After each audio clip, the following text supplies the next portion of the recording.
스바냐 1장 1절을 보면은 유다 왕 요시아의 시대에 활동했다고 이렇게 나오는데요. 유다 왕 요시아의 시대에 스바냐에게 하나님의 말씀이 임했다 이렇게 말씀합니다. 스바냐의 이름이 있어요. 여호와께서 감추신다는 뜻입니다. 그 이름의 뜻이에요. 그래서 요시아 왕의 시대에 활동을 했습니다. 스바냐 선지자는. 근데 스바냐가 1장 1절을 보면은요. 히스기야의 현손이요 아마랴의 증손이요 그다랴의 손자요 구시의 아들이었더라 이렇게 말을 합니다.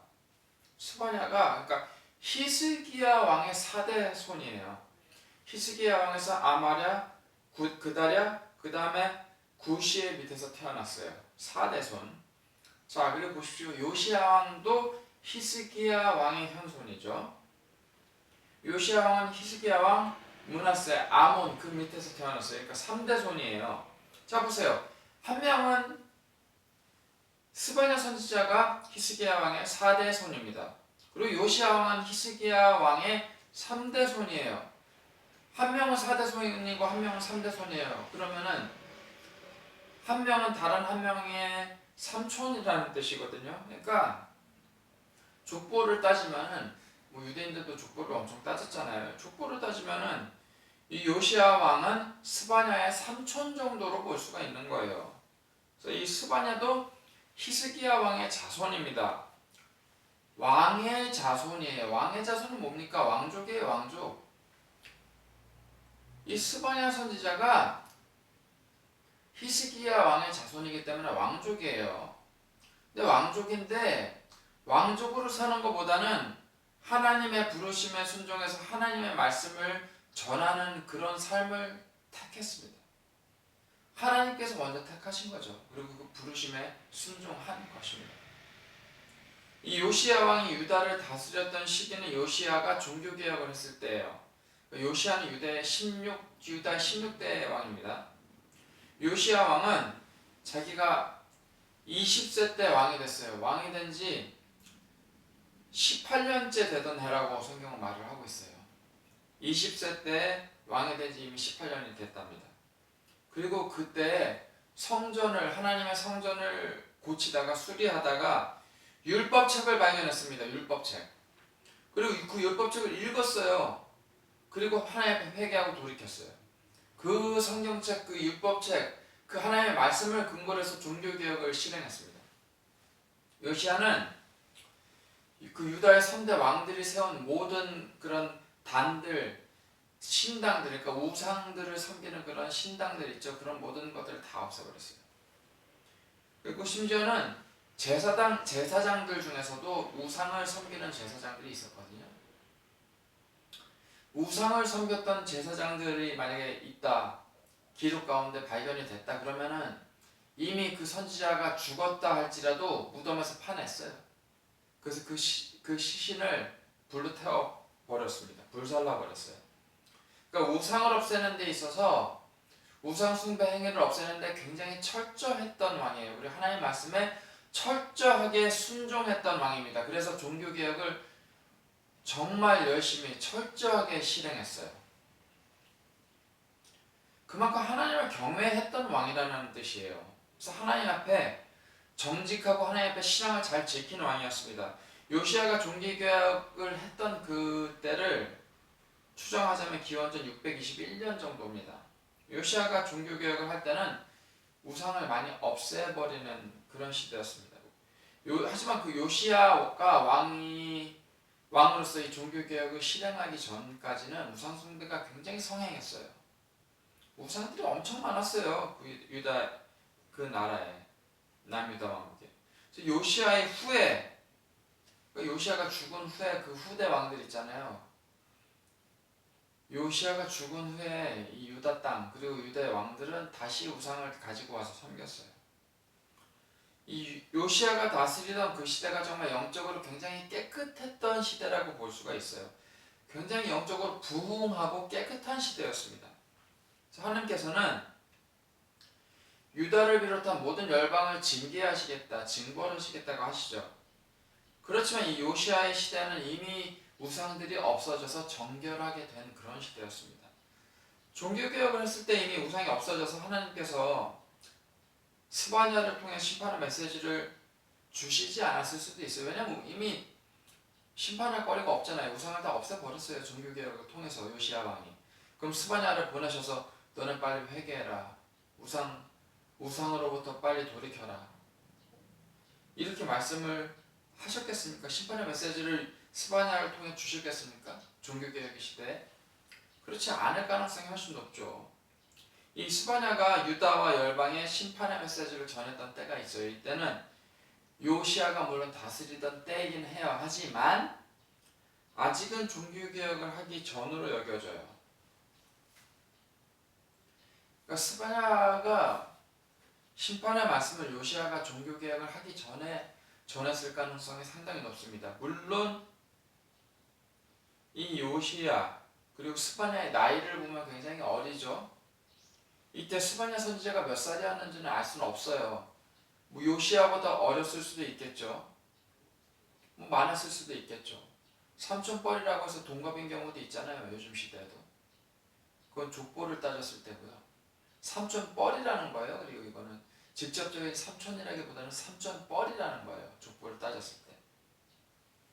그래서 어쨌거나 요시야가 종교개혁을 하기 전에 이제 스바냐는 심판의 말씀을 전했을 가능성이 높아요. 이미 종교개혁을 하고 있는데 뭐 심판의 말씀을 전했을 수는 그럴 가능성은 좀 희박하긴 해요. 그래서 아마도 스바냐의 심판의 메시지가 삼촌뻘 되는 요시야에게도 전해졌을 거라고요. 그리고 스바냐는 왕족이에요. 그래서 궁정을 자유롭게 드나들 수가 있어요. 그리고 가장 중요한 구절은 스바냐 2장 3절입니다. 여호와의 규례를 지키는 겸손한 자들이 하나님을 찾으며 공의와 겸손을 구하며 여호와의 분노의 날에 숨김을 얻으리라고 뭐 이렇게 말을 합니다. 하나님께 회개하고 돌아오면 여호와의 분노의 날에 숨겨질 것이라는 말씀인데요. 실제로 요시야는 하나님의 율법적 즉 모세오경, 창세기, 출애굽기, 레위기, 민수기, 신명기 이 말씀을 다 들었죠. 율법책을 발견했으니까요. 이 율법책이라는 게 모세오경이에요. 모세오경. 이 모세오경 그 말씀을 듣고 곧바로 회개했어요. 요시야 왕은. 그리고 자신들이 이 책에 기록된 대로 살지 않아서 하나님께서 내리시는 진노가 너무 크다라고 열왕기하 22장 10절에서 13절에서 말을 하죠. 요시야가 말하는 것이 열왕기하 22장 10절에서 13절에 담겨 있습니다. 그러니까 실제로 역사적으로 일어난 사건이라는 거예요. 우연히 성전 관리를 하다가 발견된 율법책을 읽었어요. 하나님의 율법책을. 그리고 그때대로 살지 않았음을 회개해요. 깨닫고서 회개하는 부분이에요. 요시야는 그렇지만 스바냐의 메시지, 자기 조카뻘인 스바냐의 메시지도 들었을 거예요. 조카가 하나님의 말씀을 받아서 기록을 했는데 그것이 왕인 삼촌에게 전해지지 않을 수가 있습니까? 조카가 하나님의 말씀을 전하는데. 요시야는 여호와의 진노의 날에 숨김을 받았습니다. 그리고 유다의 모든 우상들을 다 무너뜨림으로 종교개혁을 했습니다.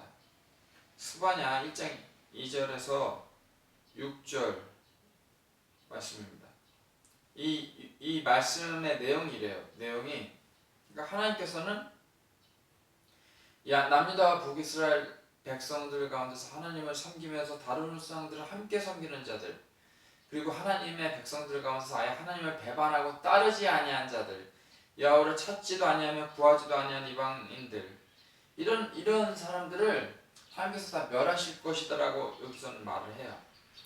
그리고 2장 2절에서 3절에서는 여호와의 분노의 날이 이르기 전에 하나님의 백성들에게 여호와께로 돌아오라 이렇게 말씀을 하시죠.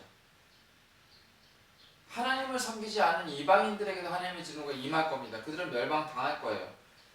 이런 말씀이 하나님의 말씀이 실제로 이루어졌습니다. 실제로 하나님께서 도구로 사용한 바벨론 이 바벨론이 남유다 백성들을 포로로 잡아갔잖아요. 남유다를 멸망시켰잖아요. 근데 이 바벨론이 페르시아라는 국가에 의해서 페르시아 왕, 바사 왕, 고레스에 의해서 멸망당하죠. 그리고 남유다 왕국 백성들은 포로로 끌려간 바벨론에서 풀려납니다. 그래서 자신의 고향으로 돌아가요. 유다의 그 예루살렘으로 돌아가게 되는 겁니다. 그리고 북이스라엘을 멸망시킨 포로로 잡아간 아수르, 이 아수르도 멸망했어요. 애굽 그리고 이집트도 바벨론에 의해 점령당하고 그 후에 페르시아, 헬라, 로마 제국의 차례로 점령당했습니다. 하나님께서 이스라엘을 심판하셨죠. 그리고 그 주변 국가들도 다 하나님께서 심판하셨어요. 남은 자들이라는 표현이 있어요. remnant.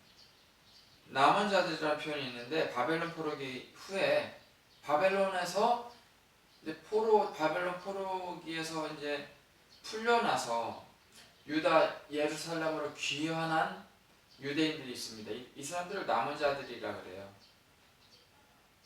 우상 숭배함으로 유다 사람들이 바벨론 포로로 끌려가서 70년 동안 포로 생활을 해요.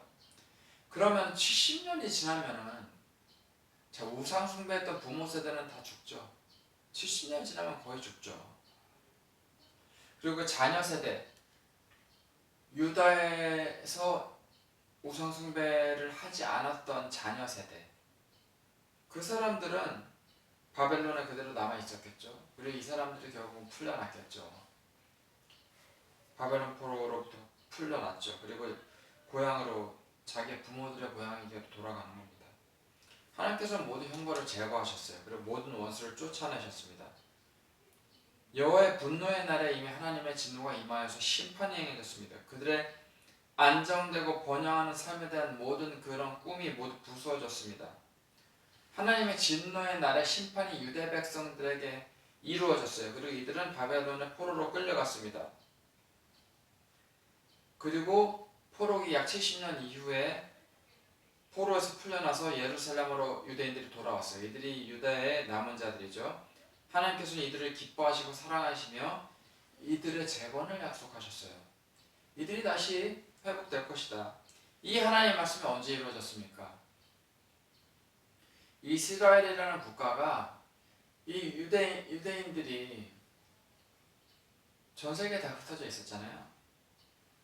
근데 이스라엘이라는 국가로 남은 자들이 다 모여서 예루살렘으로 돌아와서 그냥 가나안 땅이죠. 네, 그 이스라엘 그 땅으로 돌아왔어요.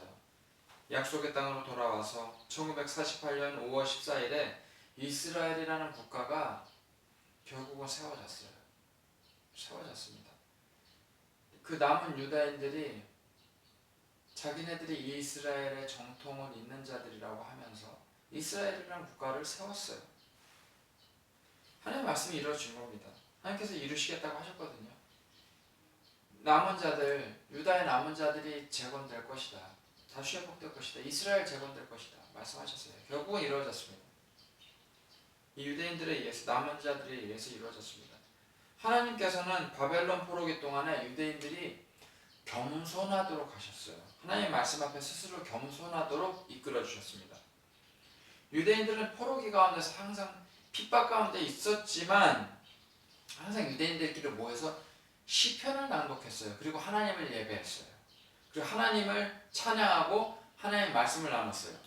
시편을 읽으면서 거기서 곡조를 붙여서 때로는 곡조를 붙여서 부르면서 그것이 하나님을 찬양하는 찬양 시가 되었죠. 그렇게 하나님을 예배했습니다. 하나님께 기도했습니다. 그럼으로써 어떻게 됐습니까? 포로기 동안에 하나님 앞에 그리고 하나님의 말씀 앞에 겸손한 백성이 됐어요. 그래서 하나님께서 그들을 기뻐하시고 사랑하셨습니다. 포로기 동안 하나님께서 겸손하게 하셨어요. 여호와의 진노의 날이 이르기 전에 요시야는 겸손하게 회개함으로 그 진노를 피했습니다. 요시야는 피했어요. 하지만 진노의 날이 이르자 바벨론의 포로로 잡혀간 유대인들은 포로로 끌려갔죠. 그리고 포로기 그 70년 동안 겸손한 자들이 됐어요. 그래서 날마다 하나님을 찾았습니다. 시편 읽고 하나님의 말씀 나누며 하나님을 예배했죠. 왜냐면 제사 드릴 수가 없잖아요. 성전도 없고 제단도 없고 제사 드릴 동물도 없고 그러니까 날마다 시편 읽고 하나님의 말씀을 읽는 거예요. 유대인들끼리 모여서. 회당이라는 단어는 유대인들의 모임이라는 뜻이에요. 회당 그 건물 자체를 말하지 않아요. 회당이라는 단어는. 회당은 유대인들의 모임 그 자체가 회당이었습니다. 장소는 상관없었어요. 그래서 하나님께서는 유대인들을 낮추셔서 포로기 70년 동안 굉장히 겸손한 자들이 되게 하셨어요. 그래서 하나님만을 찾게 하시고 하나님만을 의지하게 하셨죠. 그리고 포로로부터 풀려나게 해주셨어요. 약속하신 대로. 그리고 고향으로 돌아왔어요. 예루살렘으로. 하나님께서 그리고 결국은 하나님께서 기뻐하시고 사랑하시면 그런 이 하나님께서 기뻐하시고 사랑하시는 이스라엘 국가로 회복시켜 주신 거죠. 저희 기독교인들도 어떻게 보면 하나님의 백성이에요. 어떻게 보면이 아니라 저희가 하나님의 백성 그 자체죠. 이스라엘 백성만 하나님의 백성이라고 하지 않아요. 육적으로는 하나님의 백성이 맞아요. 이스라엘 백성들. 하지만 영적으로 진정한 영원한 하나님의 나라에서 영원토록 거할 자들은 예수님을 영접한 그리스도인들이에요. 예수님을 영접하지 않으면 하나님 나라에 영원토록 거할 수 없어요. 육적인 하나님의 백성들이에요. 유대인들. 하지만 그들이 예수님을 믿지 않는다면 영원한 생명을 얻고 하나님의 나라에 들어갈 수가 없습니다. 이곳에서는 약속된 땅에 살겠죠. 가나안 땅에서. 지금의 이스라엘 땅에서. 그 팔레스타인 땅에서 그 약속된 땅을 차지하려고 때로는 다투기도 하고, 하지만 예수님을 믿지 않으면 구원은 없습니다. 저희가 예수님을 믿음으로 겸손하게 죄를 회개하고 하나님께로 돌이키면 저희에게 멸망과 사망이 임하지 않습니다. 그리고 저에게 약속된 영원한 하나님의 나라, 저에게 약속된 땅, 영원한 하나님의 나라에서 저희는 새하늘과 새 땅에서 그 하나님의 나라가 세워질 때 그곳에서 영원토록 살게 될 것입니다. 겸손한 자는 회개할 수 있어요. 하나님 앞에 겸손하지 않으면 회개하기 힘듭니다. 자신이 죄를 지을 수밖에 없는 연약한 존재라는 사실을 인정하는 것이 겸손이고 그것이 회개입니다. 겸손하게 회개함으로 주님의 진노에서 벗어나서 영생을 누리는 저와 여러분이 되시기를 주님의 이름으로 축원합니다. 기도하시겠습니다. 사랑과 은혜가 풍성하신 하나님 아버지 은혜를 감사합니다. 때로는 저희가 하나님 앞에 교만하여서 때로는 어려움도 겪고 하나님께서 저희를 낮추시느라 겸손하게 저희에게 모든 가시도 주시고 고난도 주시고 상황을 주시는 줄 압니다. 하지만 하나님께서 저의 손을 붙잡아 주시는 줄로 압니다. 겸손하게 하나님 앞에 저희를 낮추고 회개하고 저희의 죄를 인정할 때, 주님 앞에 겸손히 나아갈 때, 예수 그리스도의 의를 인정할 때 주님의 은혜를 힘입어서 주 예수 그리스도의 구원의 은혜를 힘입어 그 피를 힘입어 영원한 생명을 얻고 주님의 나라에서 하나님의 나라에서 주님과 더불어 영원토록 하나님을 찬양하며 살아가는 저희가 될 줄로 믿습니다. 이런 예수 그리스도의 복음을 전하는 신실한 증인들이 되기를, 땅끝까지 증인되기를 그런 삶 살게 소망합니다. 힘을 주십시오. 복음 전하는 발걸음 가운데 모든 발걸음들 가운데 함께 해주십시오. 예수님 이름으로 기도합니다.